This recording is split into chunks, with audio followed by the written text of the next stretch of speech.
What's good, y'all? Welcome to my review for this week's episode of My Hero Academia. Holy fuck, this was awesome. Red Riot Unbreakable. Fucking epic, man. Yo. And, looks like my theory was right about what area is useful. I won't say what my theory actually is because I don't want to spoil y'all. Because it's probably if I say it, it's gonna be like a bit of a spoiler for what happens. Because I mentioned before, I know what happens gonna happen later, and they're probably gonna tell us anyway next week. So yeah, judge from what we saw in the next episode preview. But yeah, man, let's just jump right in.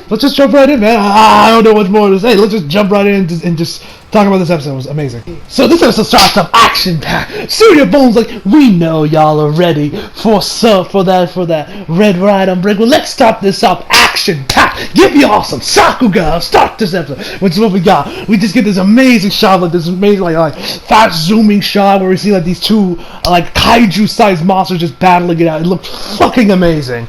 Oh my god, I love Studio Bones. Anyway. So they're juking out for a bit. Nejire comes in there, which watch, people are gonna be bitching about her chest again. Watch. So she comes in there, does her little special attack, what I think was called the Gurging Wave, I think was what it was called, something along those lines. So then, right after that, Sue and Uraraka show up. They get in some of the action. They come in there, which I gotta say, I love the fonts they used here for when they introduced each one of the characters here. Like they all had like their own little like fonts and colors. I really dug the fonts and colors they used for Uraraka and Froppy. So they team up and they're doing their like little like I guess their little teamo attack, which is called I think they call it like Meteor Eruption. I believe is what it was called. I couldn't really hear over because with that little like voice thing that Monica Rial does with Sue, which I love, by the way. I don't know how Monica does that. I don't know if that's done in post or she legit does that with her voice for making it go, you sound like a frog, like ribbit. Like she does that herself or that's all done in post. Whatever the case may be. I really thought that Monica does that. So they come in there, Uraraka brings her hand together, then the meteorites are crushing down, then Sue uses her tongue to just, I guess, give them extra speed, and they all just come crashing down. For some reason, they put the attack in kanji, which, that's normal. This is anime, of course it tends to be in Japanese. But for some reason, there wasn't English subtitles. At least I didn't notice them. There was no English subtitles to see what the move was actually called, for like a translation text. I don't know that was just a little arrow of Funimation, or I just didn't see them. But whatever the case may be, they come in there, they take down the rest of they take down the villains. So then the aftermath, we get introduced to, I guess, the hero that Nejire is work studying with Ryuko. Ryuko, I believe her name is. I love her design. She's called the Dragoon here, which when I thought of that name, I was like, Dragoon here. I'm like, what? Are we gonna play some? What? Are we gonna play some Panzer Dragoon up in here? Play some Sega Saturn here, ladies and gentlemen. Then let's play some Shenmue on the Dreamcast. Anyway, you guys are wondering, I did film an episode reaction to this episode, which probably will be dropping after the review goes up. So if you guys look forward to that. If you guys are interested, if you guys just want to see me lose my mind when we see the Red Riot Unbreakable, it's gonna be so fucking hype. When we get there, but we'll get there when we get there. There was also some other really cool, interesting stuff that happened with Kirishima. That I'm also going to be talking about a little bit when we get there, because there's some stuff, because I got some things to say about what we saw in that little flashback. Definitely looking forward to talking about that, because I got some stuff I got to say. Anyway, so after everything's all said and done, they got the guys down in the rubble. They look, I swear, that opening though with the Sakuga, oh, it looks so good. Studio Bones, man, they're the fucking goats. Anyway. So they come in there, so afterwards everything's said and done, they all meet up, and then Nejire tells them about how they give them some props, like, yo, you guys did great out there, fantastic. Sue actually mentions how she felt a lot less nervous than she thought she would be, and the Dragooner hero also offers, and then Ryoko, also offers praising that, they hand themselves well, and they might actually even have a job for them, or a new position for them for a new investigation to be part of. And Uraraka's like, what investigation? Ribbit? And so she then tells her about Sir Night-Eye and the agency, and of course what he's going to do to find Shihei Saikai, of course, overhaul. So I'm curious with I'm curious with this, or because we saw last week that Night Eye said he was gonna he offered that he offered that he wanted assistance and team ups with other agencies to help him out with this investigation. I'm curious if that means that literally all the characters, like all the agency the characters are working for, are all gonna be teaming up and they're all gonna be working together. So we're gonna be seeing Kirishima, Uraraka, everyone out there helping each other out to take on Overhaul. Wouldn't surprise me. Although now, if I remember correctly, Bakugo and Todoroki. Now I know Bakugo and Todoroki. It's kind of been like a meme with some of the people I follow who are manga readers saying how they have next to no screen time nowadays. So I'm assuming those two are out. Those two we're not going to be seeing much of. But we're going to be seeing much more time of everyone else, I'm assuming, except those two. Because I know that's kind of a bit of a meme of how little screen time they have nowadays, apparently. But anyway, then we head over to Overhaul's hideout, where of course he's going to be having this discussion about with Shigaraki and what's going to happen, what he meant by I'll join you on some set conditions, everything. So Shigaraki comes in. You left me walking in circles for 30 minutes. Are all these Yakuza strongholds like this? Yes, well, we don't know. You can't help but be cautious. Not all of our guests have the best intentions. You want to know how we became so successful? This is one of the reasons why. And you also mentioned how they have multiple rooms to get in here. So you pretty much just want to make sure that nobody's watching them. And they go to this underground reception area to make sure they can have the most amount of privacy. So the Shigaraki sits down, and then probably the most alpha move I've ever seen this man does, puts his feet right on the table. Okay, he doesn't put both of them on, he just puts one of his feet on the table, and I'm laughing my ass off, being like, bro, that's fucking alpha right there, that's like an alpha thing Shigaraki has done, just put his feet on the man's head like he owns the place. I love it. And so from there, then Overhaul tells him to get his feet off the table, otherwise he'll get dirty. He doesn't.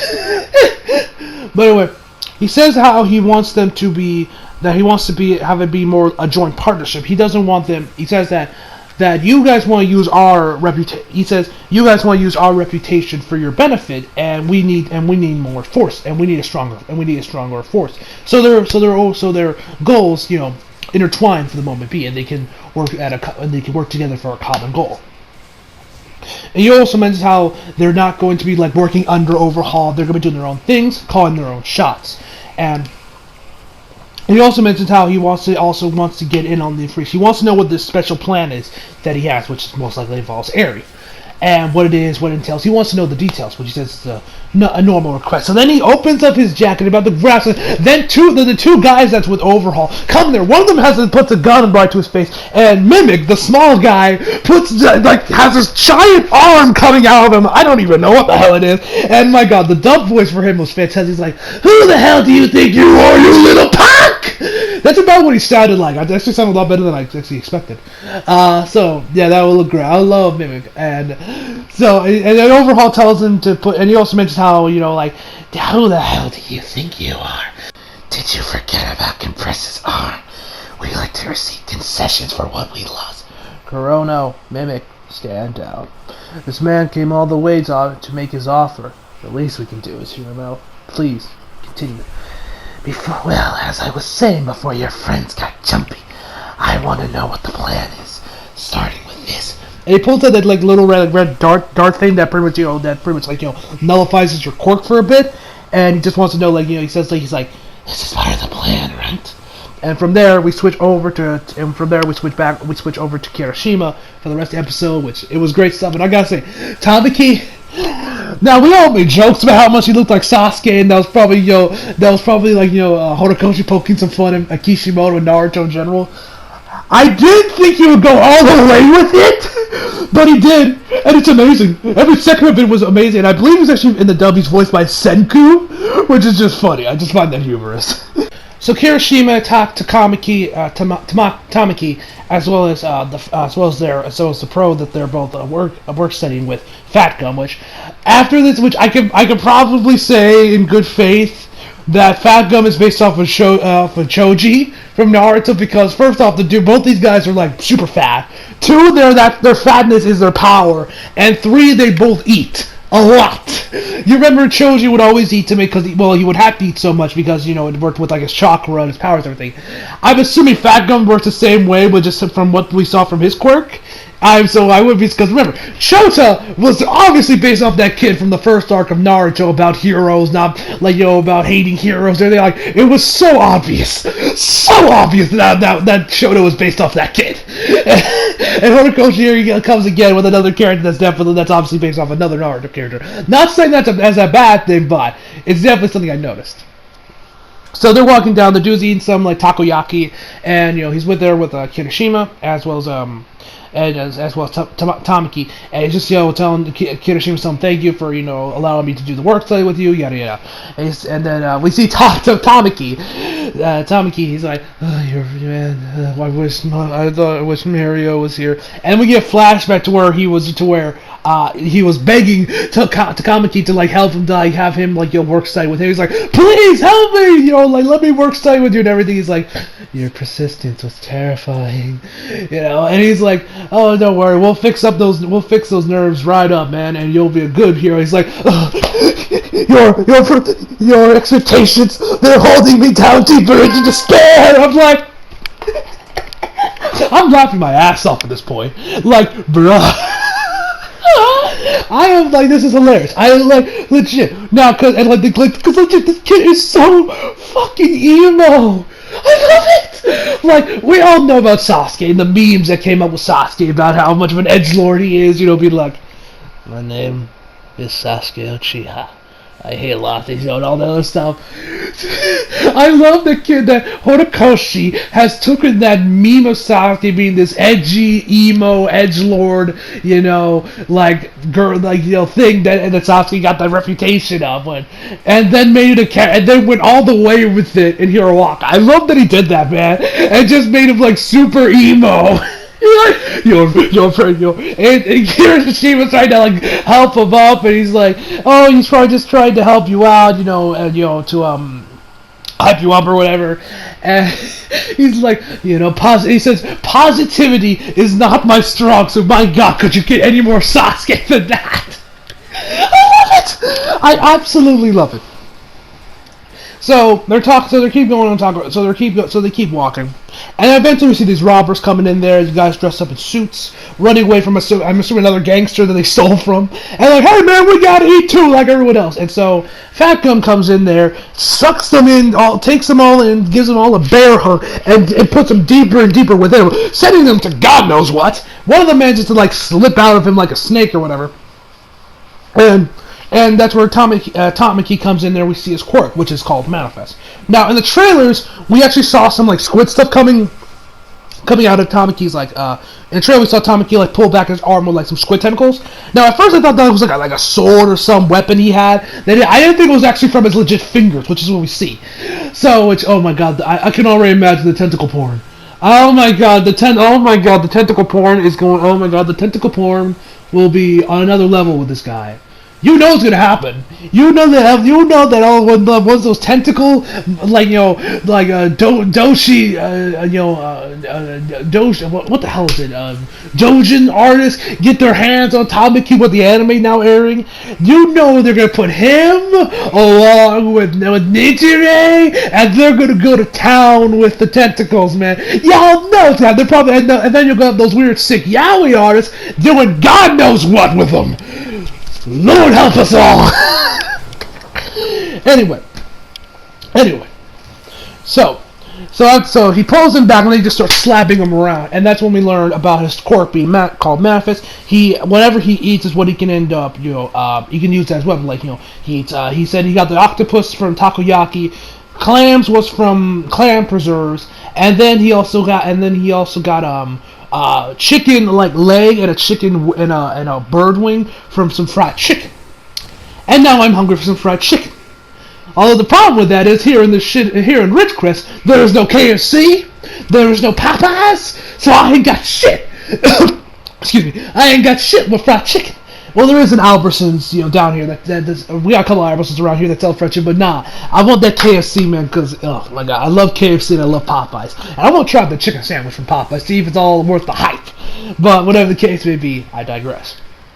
From there, then we also see one of the other guys that's in the crowd after everything was said and done with Takagi, and he's all, and he said, never one thing. After everything was said and done, Kirishima's like, oh man, that was so awesome. But then you see Tamaki, the dude's like, was that okay? I feel terrible. And he puts his head down, and I'm like, bro,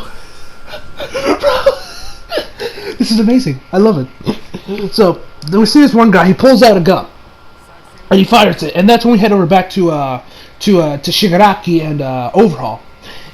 That's when we learn a little bit more about what he is, about what they have. Well, we don't really know what the darts exactly are or how they work, but we see more of like why they're there.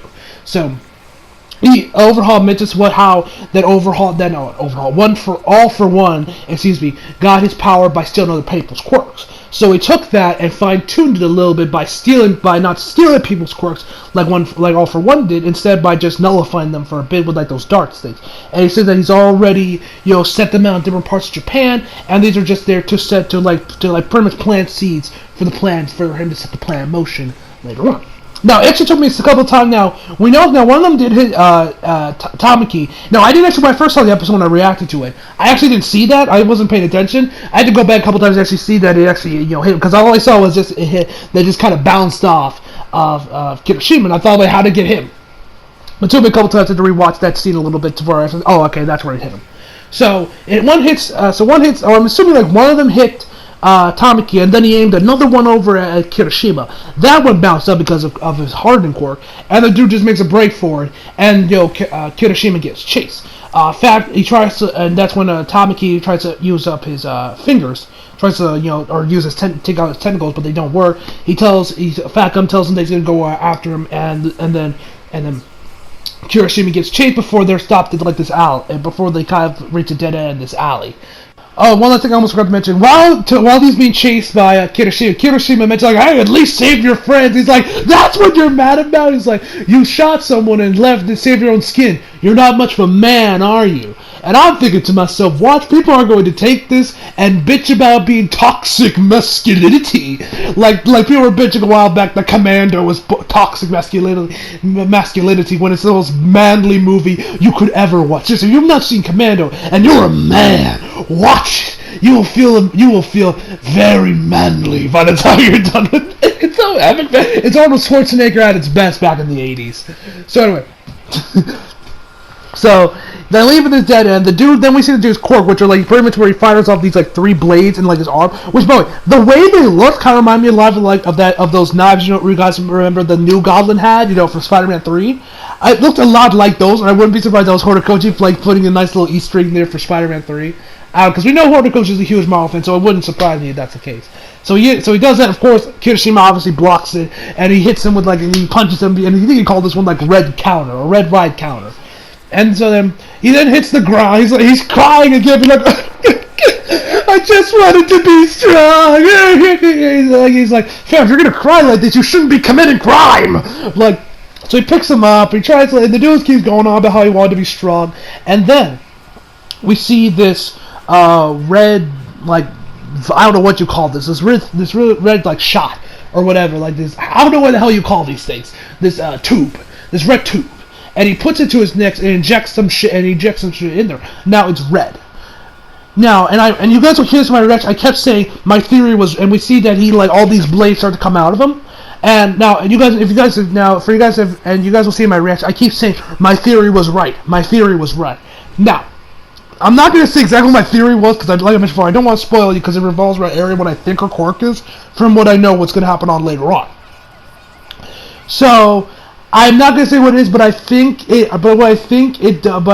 just all I'll say is remember the chair. Remember that we saw the chair and we saw one of the dudes taking off Aries' bandages in her arm last time we saw her. That's all I'll say on that.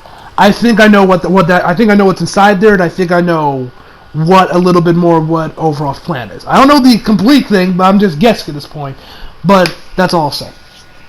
And one of the blades actually came out of this dude's eye, and I'm like, fam, how is it not bleeding, and how can you even see through that eye, And it looked a lot like that other guy that was also firing off blades that we saw back in Season 3. So the dude's firing off blades. These blades are super sharp. They go right through Kirishima's hardening, So he's like, crap, I can't get close to this guy.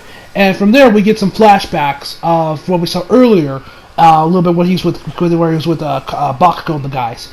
He's talking about how he told All Might told him back when they were doing like the little training thing that he should instead of being flash, he should just be like a bulldozer and just bulldoze right through things. And he's thinking like how I'm mediocre compared to you guys. I'm not strong as you guys, and I'll probably end up not being able to stand toe to toe with you guys. And then Bakugo comes in there and actually gives him a bit of a pep talk, which was weird to see, but I loved it, seeing Bakugo's character development like this. And he very says, so he's like, you're not up to snuff or whatever. Then you must have forgot what you told me at the cavalry battle. And we get a flashback to season 2 where he says, if you need a strong front horse, I'm your guy. And then he's also like about All Might Camino. He says, just you standing up means you're strong. And from there we see his body start to harden like crazy. It looks so epic, man. And then we see the full shot of his form, like his eyes start to harden even more. It looks so cool. The art and animation here was fantastic from Studio Bones. And then we see the form in its own glory, and it's legit 1-to-1 to the manga. It was kind of surreal to see that because like I mentioned before, I'm an anime only. I'm an anime only for all of Hiroaka, so seeing something from the manga, then seeing it in the anime, and it's like about 1-to-1 was kind of surreal to see, because I was like, whoa, it's just like it looks like just like the manga, it was kind of weird. And so then we see Red Riot Unbreakable, man, and I, by this point, I'm losing my fucking mind. So hype. So cool. And from there, and then like the form itself is amazing. Like his body has been hardened to a ridiculous degree. He looks like a Rocky Mountain, honestly.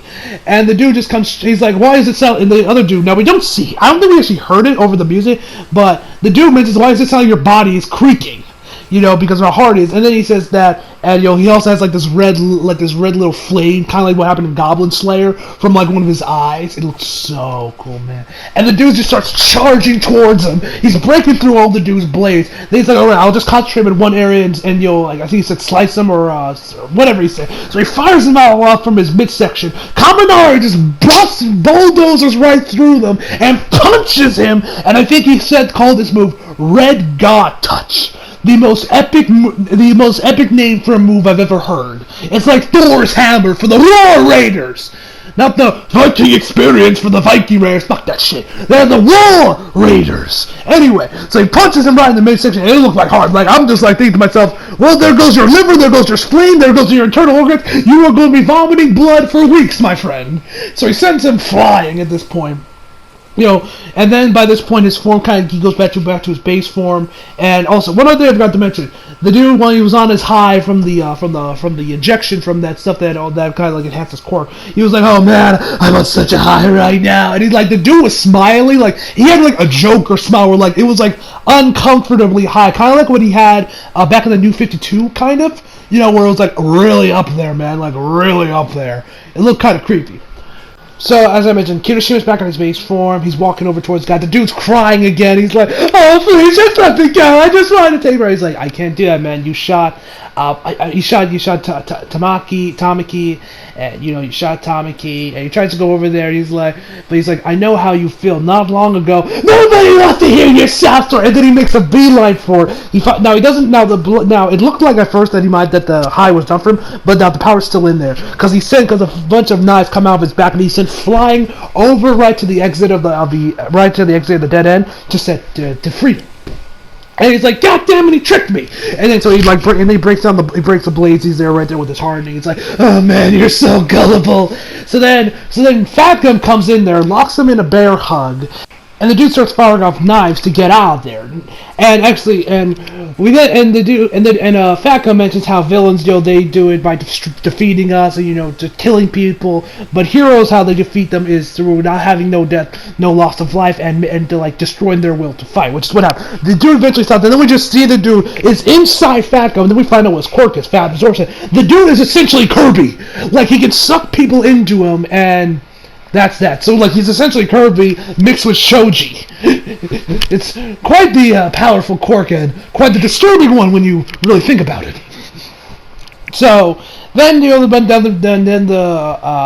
bystanders that were there start praising Kirishima, like, oh man, you were so cool. I've seen a lot of heroes in my day, but you were awesome, kid. And he's like, oh, thank you. And they also ask for his name. He says his name is Red Riot, and he bows.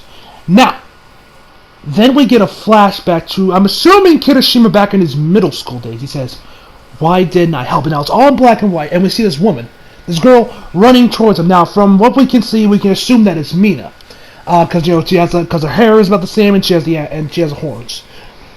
And around him is there's this monster attacking, and Mina is charging towards him, while Kirishima is standing there.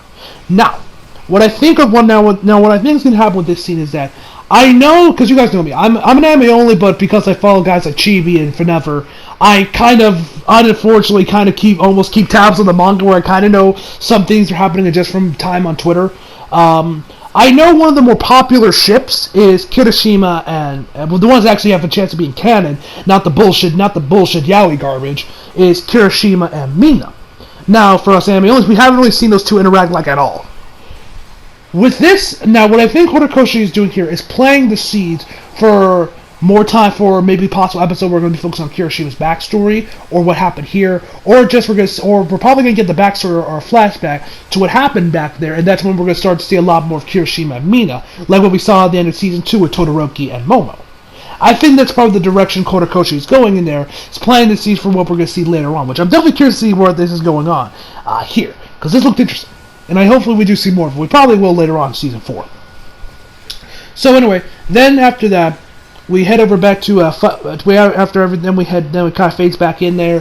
Fat Gum's talking with the other guys. Kirishima asks Tamaki how's holding up, and he pulls his hood down completely terrible. Which also, one other thing I forgot to mention. While the fight in the alleyway was going on, we head over back to Tamaki, and the cops arrested the crooks, and he said that there are drug dealers in this area. It's oh, that's probably why he can't use my quirk thing. He hit me up with something. And he says, and he's like, I'm not gonna spill for you, chicken foot. And Tamaki just faces a wall, and I'm like, bro, if that gets to you, God forbid Bakugo insults you. God forbid you are stuck in a room with Bakugo and he just starts railing you. That man, if he had to sit down with if he had to sit through one of Bakugo's insults, the man would probably jump out of the nearest window. Legitimately, he would probably jump out of the nearest window he can find. So anyway, back to what I was saying. So Fat Guns, he's talking about then Kirishima's like, hey man, a lot of stuff. He says that he was doing did some drug busts back in the day. So when the cops come to him and tells him that hey, the gun got destroyed, but they know it's not of a normal weapon, not like a normal pistol or whatever. So he says he's going to keep investigating, and that's when we get the credits. After the credits, we get post-credit scene where we're at UA, and we just see, and then we just see the aftermath of what happened. Both Uraraka, Sue, and Kirishima, they're all talked about on the news. They're trending, and everyone's like, "Oh man, it's so cool." And in the background, you see Bakugo slowly but surely get more and more pissed off. It was amazing to watch. And we end the episode off. Izuku, he still hasn't really let go, and he's still being reminded of what happened with Eri, and she just can't get him out of he can't get her out of his mind. And that's where the episode ends. We'll get the next episode preview. Man, this episode was amazing. Amazing, guys. So, I might actually do a reaction to the episode next week. I'm not completely sure on that. But anyway, I'm ending here. Hope so. Overall, I give this episode a 10 out of 10. Fucking fantastic, ladies and gentlemen. So, I hope y'all enjoyed the video. Leave a like if you did. Subscribe if you're new. Follow them on Instagram, Twitter, flag, and links down in the description box below. And as always, come back for more. See you guys next time.